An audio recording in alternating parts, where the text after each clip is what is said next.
بات ہے 1930 کے بنارس کی۔ سید خاندان میں زیتونہ بی جب شادی کر کے آئیں تو ان کی ساس نے انہیں ایک سونے کا ہار دیا۔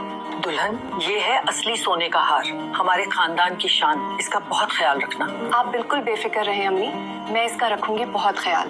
جیتی رہو میری جان، اللہ تمہیں سلامت رکھے۔ کچھ سال گزرے، زیتونہ بی بہو سے امی اور امی سے ساس بن گئی۔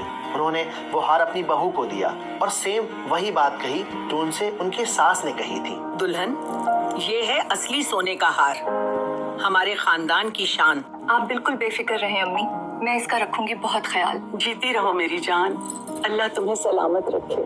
وقت کا پہیہ گھومتا رہا، نسلیں بدلتی رہیں اور آخر ایک دن ایسا آیا کہ سید خاندان کے اوپر مصیبتوں کا پہاڑ ٹوٹ پڑا۔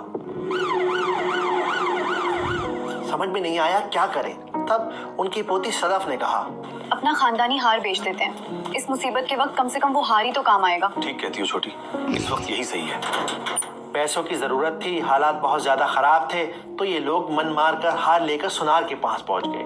سونار نے ہار کو دیکھا، چیک کیا اور مسکرا کر بولا، کیا خان صاحب مذاق کر رہے ہیں کیا؟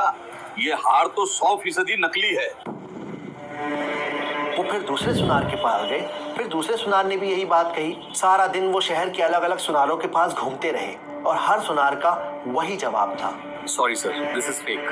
اب یہاں ایک بڑا امپورٹنٹ سوال ہے، وہ ہار کتنے سال تک سید خاندان کے پاس تھا؟ تب بھی انہیں پتا نہیں چلا کہ ہار اصلی ہے یا نقلی۔ لیکن سونار کو کیسے پتا چل گیا کہ وہ ہار نقلی ہے؟ کیونکہ سونار کے پاس ایک پتھر ہوتا ہے، اس پتھر کو کہتے ہیں ٹچ سٹون۔ اس پتھر کے اوپر جب آپ سونے کو گھستے ہیں نا تو پتا چل جاتا ہے کہ یہ سونا ہے یا پیتل، لوہا ہے یا چاندی۔ بالکل اسی طرح سورہ اخلاص قرآن مجید کا وہ ٹچ سٹون ہے، یعنی وہ پیمانہ ہے، وہ اسکیل ہے جس پر آپ بڑے آرام سے اپنے ایمان کو چیک کر سکتے ہیں۔ کیونکہ اگر آپ کا عقیدہ، آپ کا طریقہ، آپ کا عمل ان 4 آیتوں سے میچ نہیں کر رہا تو شاید جس چیز کو آپ ایمان سمجھ رہے ہیں، سونا سمجھ رہے ہیں، وہ اصل میں پیتل ہے۔ پوری زندگی جسے سونا سمجھتے رہے وہ پیتل نکلی۔ کاش پہلے ہی ہم نے پرکھ کر لی ہوتی۔